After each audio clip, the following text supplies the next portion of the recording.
коррупция менен күрөшүп аягына чыгарыш үчүн бул аздык кыларын убакыт көргөзүп атат. Анткени коррупция кандайдыр бир деңгээлде ажыдарга окшош. Бир башын кессең, дагы экинчи башы өсүп чыгат экен. Муну Кытайда бир коррупционер катса, ордуна экинчи дагы эки коррупционер пайда болуп атканынан көрүп айтсак болот. Мына ушул маселени чечиш үчүн биз буюрса Таза кол деген жаңы программаны ишке киргизип атабыз.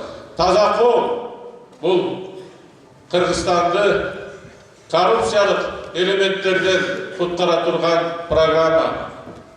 Анын ичинде акылдуу мектеп, анын ичинде акылдуу өкмөт, анын ичинде коопсуз шаар сыяктуу бөлүктөр бар.